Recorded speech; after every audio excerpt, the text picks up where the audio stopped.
Before I met Mr. Carlson, I was a little lost because I didn't fully understand school because I had other things in mind and I had other things to think about. I still tried in school. I wasn't the best at it, but I tried.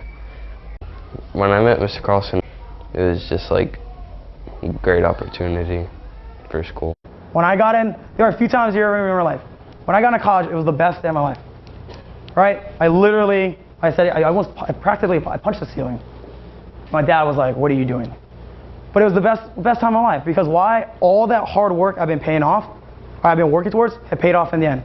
But Mr. Carlson's pathway to success has inspired me a lot because when he was about my age, he always wanted to go into Kamehameha schools, and so he worked his butt off all his life, and that paid off because he eventually made it there, and his next goal was to go to Stanford University, and he accomplished it.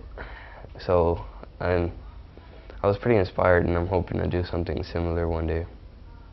It was probably one of the best days of my life, and I remember that moment, getting accepted, right? Getting that notification that this goal that I had set out for myself had finally come true. And from that point on, when I got into commitment schools, that idea that, hey, with faith, hard work, determination, you can do anything.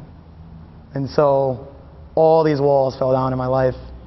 Colleges that I normally would have never applied to, I applied to because I thought to myself, why not? I can do this.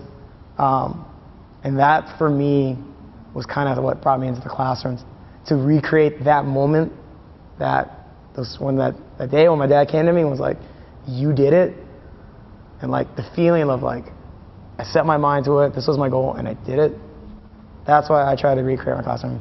That's why I use the letters, because if I make these objectives meaningful for them, and I make them want it that bad, and then when they get it, using that momentum forward, I think is a very powerful thing. Dane leveraged his own personal experiences to establish a unique, ongoing investment strategy aimed at helping students not only understand, but experience some of the major steps on the pathway to college.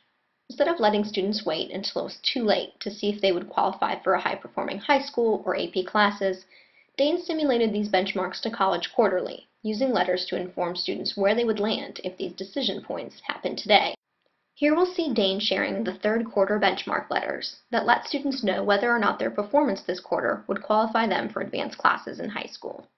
When you are in 8th grade next year, you are going to get the same exact form that's going to have all these classes listed, right? And it's going to tell you